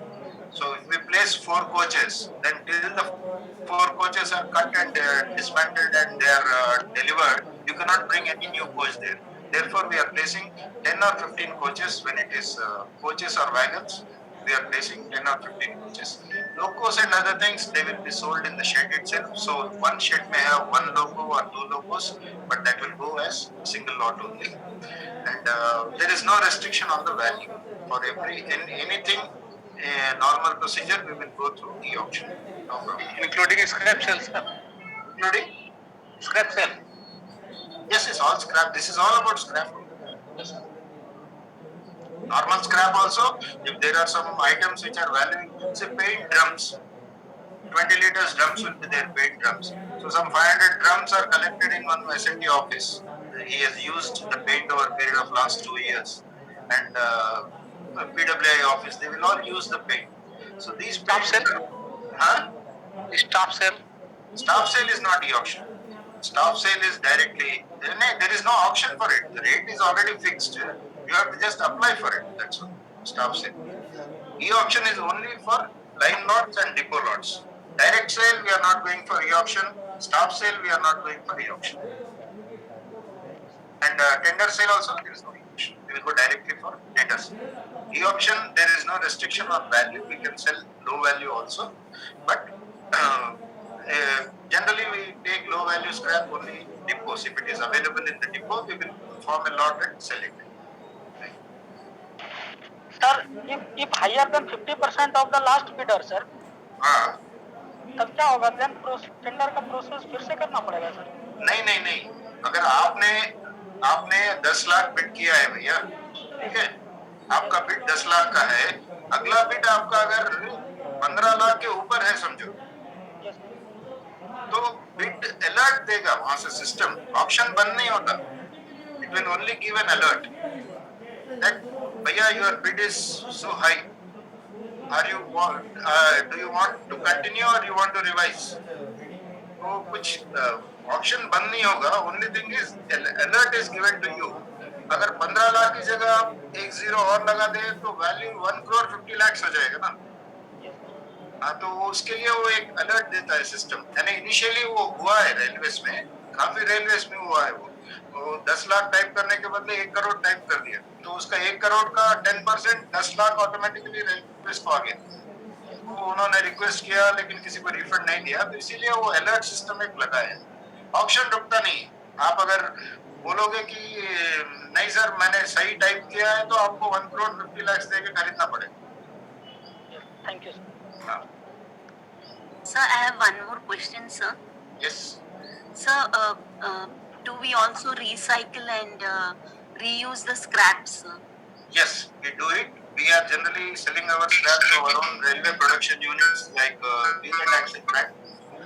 So railway board gives each railway that you have to sell or you have to transport production unit. So 4,000 tons or 3,000 tons to wheel and axle plant. There it will be recycled. We will be sending some different types of items. We will send axles to them. We will send wheels to them. We will send some buffer items, coach items which are high quality MS items. We will sell to them. Rails we will sell to them. So all these put together, port will give about say 70% or say 3,000 metric tons you have to sell to you have to send to RW, that is rail wheel factory, either in Bangalore, Yelahanka or in Vela, anywhere it is. So we will sell to them also. They will recycle it. They will melt it and manufacture axles or wheel sets. So individual railways will not do recycling. We will send it to our own railway plant in wheel and axle plant, and they will recycle it. Hello sir. Yes. हाँ sir, ये मैं पूछ रहा था कि जैसे आपने जो बोला है कि वार्निंग या अलर्ट सिस्टम जो रहेगा 50% से जो हायर रहेगा लास्ट बिडर से, तो ये कॉन्ट्रैक्टर परचेजर को दिखेगा या डिप्टी सीएमएम को दिखेगा? नहीं, परचेसर को दिखेगा। अच्छा, या और यानी कि अगर परचेजर और बाय द वे गलती से कुछ ज्यादा लगा देता है और अलर्टिंग नहीं रहता है, लास्ट बिडर नहीं रहा है, तो हाँ, क्या हम लोग उसको रिफंड कर सकते हैं अगर वो एप्लीकेशन देता है कि भाई मेरा प्रॉफिट ना ईएमडी कीजिए, हमको रिटर्न कर दीजिए? नहीं ऐसे केसेस हुए हैं लेकिन उनको रिफंड नहीं किया। अच्छा, वेरी मैंने हम लोग वेरी प्रॉफिट बिगिनिंग, करेंगे। हाँ यानी जब ई ऑक्शन स्टार्ट हुआ था मेरे ख्याल से 6 महीना कुछ ऐसा हुआ तो रिफंड किए हैं, लेकिन उसके बाद से ऑलमोस्ट 2014 के बाद से बंद कर दिए। अगर कोई हायर अमाउंट मार देता है, एक जीरो ज्यादा मार देता है, 15 लाख की जगह 1.5 करोड़ मार देता है, 1.5 करोड़, तो हाँ, उसका गलती है वो, और उसका जो अच्छा, 10 मैंने लाख रिफंड हम लोग नहीं करेंगे, फॉरफिट नहीं कर करते, देंगे, नहीं ईएमडी करते थे। फॉरफिट। लेकिन अच्छा, उसमें और एक दूसरा, भी है, और एक हाँ, भी है उसमें, उसका अगर 1.5 करोड़ का बिड एक्सेप्ट करना है तो उतना अमाउंट भी उसका लीन फंड में होना चाहिए ना, 10 लाख तक। अच्छा, हाँ, हाँ, हाँ, लीन अकाउंट में उतना होना चाहिए। हाँ, लीन अकाउंट में अगर नहीं रहा तो एक्सेप्ट भी नहीं होगा बिड। ओह अगर आई सी। लीन, हाँ लीन अकाउंट में फंड है और हाँ, उसका हाँ, बिड बहुत हायर है तो उसी को अलर्ट आएगा, उसके स्क्रीन पे उसको अलर्ट आएगा, भैया आपका बिड बहुत ज्यादा है, हाँ, इतने हाँ, बिड से हाँ, 50% ज्यादा है, आप कंफर्म कर रहे हो कि विड्रॉ कर रहे हो। Right, right sir. हाँ, अदरवाइज तो लीन हाँ, अकाउंट में नहीं रहेगा तो एक्सेप्ट ही नहीं होगा। एक्सेप्ट ही नहीं। जी। अच्छा, दूसरा सर, एक चीज हमको बताइए सर, ये हाँ। डीए-सेट का फुल फॉर्म क्या होता है? ये एक्चुअली ओल्ड अपने जो माने railway dead scrap, dead stock, मतलब डीएस-8 जैसे कि department stores, SS. Actually DS क्या? डिपार्टमेंट स्टोर्स करके इनिशियली होते थे फॉर्म हाँ, नंबर्स। तो आजकल क्या है, उसको रिवाइज करके जिस डिपार्टमेंट का फॉर्म है उस डिपार्टमेंट का इनिशियल पहले लगा दिए, S1539, S1428, वैसा फॉर्म लगा दिए। तो अपने जो रूटीन बातें जो है अपन लोग सुनते आ रहे हैं पिछले जमाने से, हाँ, अगर है आप कि मैंने आज मैंने कोड कोड में कहीं डीए-सेट नहीं देखा। एसएस-11 की 11 कॉपी में बढ़ती है सर्विस सीट तो हम समझते हैं, हाँ लेकिन ये हाँ डीए-सेट का हमको आज तक कहीं मिला नहीं, पढ़ते हैं, नहीं, ये करते हैं। जो अभी जो कोड है ना, ये रिवाइज्ड कोड है। इससे पहले जो कोड था उसमें डीएस8 का नाम था, डिपार्टमेंट स्टोर्स, ऐसा बोलते अच्छा, हैं वो लोग भी। लेकिन अभी आप अगर एक डीएस8 जो फॉर्म बोलते हैं, डीएस8 फॉर्म, उसको हाँ, अगर हाँ, आप देखोगे तो उसके ऊपर SR15 करके लिखा होगा या तो S1539 करके लिखा होगा, डीएस8 का ही अच्छा, लिखा है। अच्छा। डीएस8 has become a colloquial term। हाँ, हाँ, हाँ, हाँ। माने कि रिटर्न टू स्टोर भी हम लोग को भी डीए-सेट के थ्रू करते हैं हाँ, वो या एक्चुअल, हाँ एक्चुअल का अभी उसका फॉर्म नंबर 1539 है, S1539। हुँ, हुँ। अच्छा, दूसरा सर, ये आपने बोला कि 4 तरह का सेल है, टेंडर सेल है, डायरेक्ट सेल है, स्टाफ सेल है हाँ, और एक ये ये ऑप्शन से ई ही। ऑप्शन। तो ये टेंडर सेल जैसे आपने बोला कि गर्डर का, तो जितने भी रेल के और गर्डर में भी जब हम लोग करते हैं सर्विस सीट, सर्वे रिपोर्ट सब भी बनते हैं, ब्रिज वाले करते हैं, तो इसमें टेंडर सेल कैसे बोलेंगे सर? ई ऑक्शन में नहीं ये भी कैटलॉग में नहीं जाते हैं? नहीं नहीं, मैं मैंने जो बोला है वो गर्डर अलग निकाल के सेल करोगे तो आप नॉर्मल सर्वे शीट बनाओगे, उसको ई ऑक्शन में जाएगा। हाँ, तो ये टेंडर सेल में फिर कौन जाएगा? कौन से ब्रिज ऐसे ब्रिज एज इट इज आप बेच दे रहे हो, ब्रिज ये एंड से वो एंड, रिवर के अक्रॉस ब्रिज है, 1 किलोमीटर का, 1.5 किलोमीटर का। अच्छा, माने एज इज वेयर इज, अगर हम कोई हाँ साइडिंग और ये अगर हम कर रहे हैं अलोंग विद, तुम ही कबाड़ो, तुम ही ये करो, हाँ और फिर तुम ले हाँ जाओ। हाँ, उस टाइप का माने बिल्कुल। As is where is. As is where is basis में पूरा ब्रिज बेच दे रहे हैं। अच्छा, राइट राइट। उस तरह के सेल हुए हैं हमारे रेलवे में, 6-7 ब्रिजेस के हुए हाँ हैं। हाँ, मेरे यहाँ भी बहुत से साइडिंग वगैरह हुए हैं सर, मैं हाँ, WCR से। साइडिंग्स में भी हुए हैं। हाँ हाँ हाँ, और वो तो अपने जेपीओ में भी वो उसका प्रोविजन है। है। और ये सर, ये डायरेक्ट सेल में फिर किसको ले रहे हैं? डायरेक्ट सेल कोई फैक्ट्री ओनर आ सकता है आपके पास, अच्छा वो उसके फैक्ट्री के लिए एक साइडिंग डालना है उसको, तो वो आपसे मटेरियल खरीद के उसका साइडिंग तैयार करेगा। वो साइडिंग के ऊपर अपनी ट्रेन जाएगी उसके अच्छा, फैक्ट्री तक जाके। तो फिर यहाँ जो हम लोग सेल करेंगे, तो यहाँ मैंने डिलीवरी ऑर्डर यहाँ भी बनेगा कि सेल ऑर्डर बनेगा? यहाँ पे सेल ऑर्डर बनेगा। तो सेल ऑर्डर सर, अगर हम अपने RBNL BSNL को, अगर दूसरे रेलवे को अदर देन सेंट्रल गवर्नमेंट दूसरे को देते हैं, तो वहां भी तो सेल ऑर्डर के थ्रू ही देते हैं। हाँ, सेल ऑर्डर यानी एक्चुअली डिलीवरी ऑर्डर को थोड़े लोग डिलीवरी ऑर्डर्स बोलते हैं, थोड़े लोग SRO बोलते हैं, सेल रिलीज ऑर्डर। हाँ तो मेथड ऑफ ऑक्शन अलग है, बाकी प्रोसीजर सेम। मेथड ऑफ अच्छा डिस्पोजल, अगर आप डायरेक्ट सेल में बेच रहे हो तो एक पार्टी है और दूसरा पार्टी रेलवे से, बस उन दोनों के बीच में फाइनल हो गया पूरा, कितना क्वांटिटी चाहिए, कितना अमाउंट चाहिए। तो जब उसका मगर सर, एक चीज मैं ये बोल रहा हूँ कि आप जैसे टेंडर सेल में बताए कि अगर ऐसा है एज इज वेयर इज, लेकिन मेरे के यहाँ जितना भी अभी बिका है, साइडिंग बिके या जो भी, सब एज इज वेयर इज बिका, लेकिन सब तो ये ऑक्शन के थ्रू ही बिका सर। नहीं, पीवे मटेरियल साइडिंग्स आप एज इज वेयर में बेच सकते हो। पीवे मटेरियल जो साइडिंग आप बेच रहे हो, या रिडंडेंट लाइन बेच रहे हो, या ओल्ड एमजी लाइन बेच रहे हो, तो वो आप ई ऑक्शन में बेच सकते हैं। लेकिन अच्छा अच्छा, ये जो अभी ग्रिड मैंने से अदर देन भी। है ना, आप as is where is places पे मत जाओ। एज इज वेयर इज भैया जो जहां है वहां बेच रहे हैं, हम लोग ई ऑक्शन में बेच सकते हैं एज इज वेयर इज में, या टेंडर सेल में बेच सकते हैं। लेकिन टेंडर सेल हम लोग, सपोज एक ग्रिड्स बेचना है, तो हाँ उसको नॉर्मल ई ऑक्शन कंडीशंस हम लोग लागू नहीं कर सकते उसमें। उसको काटने में ही उसको 3 महीना लग जाएगा, ग्रिड्स काटने में। हाँ और हाँ हाँ काटेगा तो वो पानी में गिरेगा नीचे, तो पानी नहीं होना चाहिए उस टाइम पे ही वो काट सकेगा। तो ये पूरे रिलैक्सेशन उसमें रहते हैं, इसीलिए। और उसका क्या है, डिलीवरी का फिर कोई लॉट बेसिस पे बेचते हैं उसको, उसका कुछ विटनेसिंग वगैरह नहीं होता है, डिलीवरी का पेमेंट वगैरह नहीं होता है। जैसे जैसे कटेगा वो नीचे से हाँ कट हाँ करते हाँ, हैं वो तो एक बार असेसमेंट हो गया है, फुल लॉट का मैंने पैसा ले लिया, और वो बस। अपने पास। और उसमें तो शायद समय भी अलग से मिल जाते हैं, जैसे कुछ ये सब जो है 80 डेज, बियॉन्ड 80 डेज, फिर वहां से परमिशन ले लेते हैं। जो नॉर्मल 50 डेज है, वहाँ 80 डेज हो जाता है। हाँ, 80 डेज होता है। कभी बारिश वारिश जाके फ्लड्स वगैरह हाँ आते हैं तो और भी ज्यादा बढ़ा सकते हैं। हाँ, ठीक है सर। सर, कभी कुछ प्रॉब्लम रहेगा तो मैं कुछ आपसे कांटेक्ट करना चाहूंगा सर।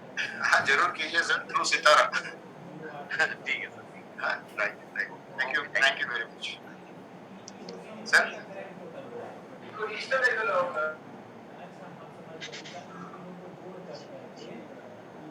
ओके सर, धन्यवाद sir. Yes, sir. Any more queries, please? Or shall we wind up the session?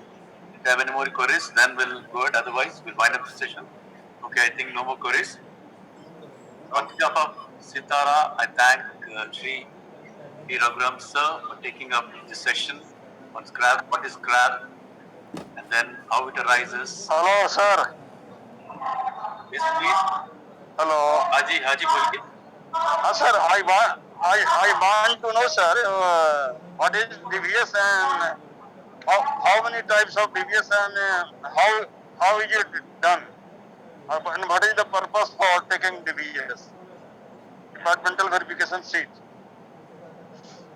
Departmental verification sheet. Yes sir. Yes. अच्छा, you have gone to stock verification side. Yes. Yes. Yes. Departmental stock verification is it is prescribed procedure for departments to conduct their own verification. Okay. Okay. Okay. Okay, so departmental verification is to be done by departmental officers. That is in addition to account stock verification. We are going there once in 2 years only for revenue verification, or once in 3 years for dead stock and tools and plant. But when departmental verification has to be done every year, they have a frequency for that. They have to cover all items.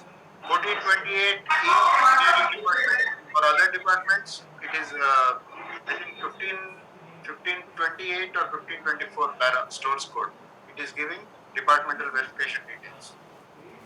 You can go through that. I think that was included in our last this thing slide. Last when we took lecture on stock verification, the departmental stock verification paras were included.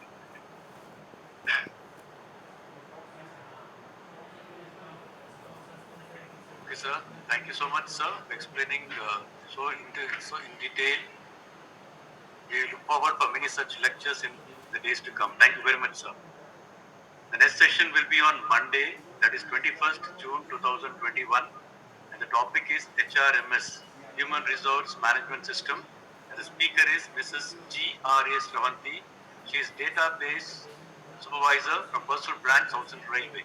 The login time is 11 a.m. and the session starts at 11:30. Thank you all. Good day.